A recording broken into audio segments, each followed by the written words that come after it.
విద్యపైనే అభివృద్ధి ఆధారపడి ఉంటుందని రాష్ట్ర శాసనమండలి చైర్మన్ గుత్తా సుఖేందర్ రెడ్డి అన్నారు.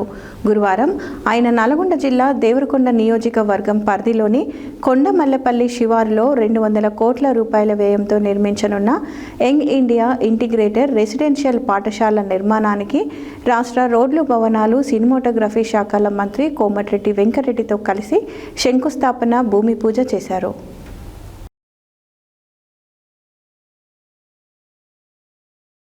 విద్యపైనే అభివృద్ధి ఆధారపడి ఉంటుందని రాష్ట్ర శాసనమండలి చైర్మన్ గుత్తా సుఖేందర్ రెడ్డి అన్నారు.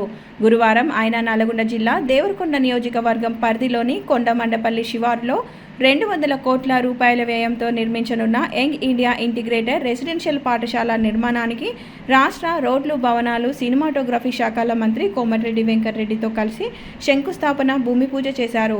ఈ సందర్భంగా ఏర్పాటు చేసిన సమావేశంలో ఆయన మాట్లాడుతూ రాష్ట్ర ప్రభుత్వం విద్య, వైద్యానికి అత్యంత ప్రాధాన్యత ఇస్తున్నదని, పేదలకు వీటిని అందించేందుకు పెద్ద ఎత్తున ముందుకు తీసుకెళ్తున్నదని, ఇందులో భాగంగానే నియోజకవర్గానికి 1 చొప్పున 200 కోట్ల రూపాయలతో యంగ్ ఇండియా ఇంటిగ్రేటెడ్ రెసిడెన్షియల్ పాఠశాలలను నిర్మిస్తున్నట్టు చెప్పారు. నియోజకవర్గానికి సంబంధించిన అన్ని సమస్యల పరిష్కారానికి తాము ముందుంటానని, వెల్లిపాకల అన్ని ప్రాజెక్టులు పూర్తి చేసేందుకు అన్ని స్థాయిలో ఒత్తిడి తీసుకొస్తామని చెప్పారు. రాష్ట్ర రోడ్లు, భవనాలు, సినిమాటోగ్రఫీ శాఖల మంత్రి కోమటిరెడ్డి వెంకటరెడ్డి మాట్లాడుతూ సమాజం బాగుండాలంటే విద్య ఒక్కటే మార్గమని భావించి రాష్ట్ర ప్రభుత్వం 200 కోట్ల రూపాయలతో ప్రతి నియోజకవర్గంలో కుల మతాలకు అతీతంగా 2563 మంది విద్యార్థులు ఒకే చోట చదువుకునే విధంగా ఇంటిగ్రేటెడ్ రెసిడెన్షియల్ పాఠశాలలను నిర్మిస్తున్నదని చెప్పారు.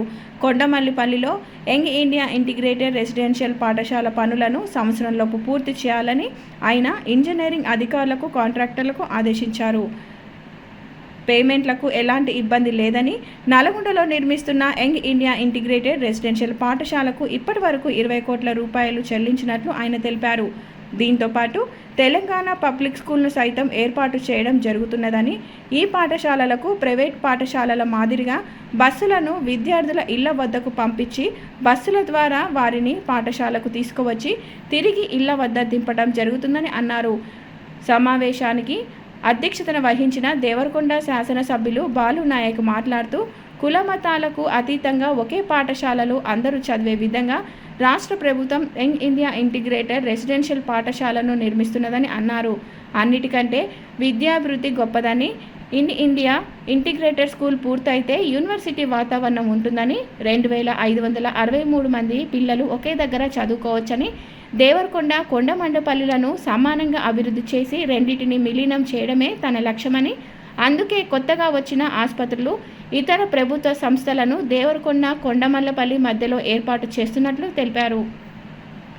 జిల్లా కలెక్టర్ బి చంద్రశేఖర్ మాట్లాడుతూ ప్రతి నియోజకవర్గానికి 1 చొప్పున యంగ్ ఇండియా ఇంటిగ్రేటెడ్ రెసిడెన్షియల్ పాఠశాలలను నిర్మించడం జరుగుతున్నదని, రెసిడెన్షియల్ విధానంలో 2563 మంది విద్యార్థులు ఒకే దగ్గర చదువుకోవచ్చని, చదువుతో పాటు వివిధ రకాల కార్యక్రమాలు కూడా ఈ పాఠశాలలో నేర్పించడం జరుగుతుందని, విద్యార్థులు అన్ని రకాలుగా అభివృద్ధి చెందేందుకు ఇది ఎంతగానో ఉపయోగపడుతుందన్నారు. EW IDCSE Balaprasad, Devarakonda RTO Ramana Reddy, DEO, ఇతర అధికారులు, ప్రజాప్రతినిధులు తదితరులు ఈ కార్యక్రమంలో పాల్గొన్నారు.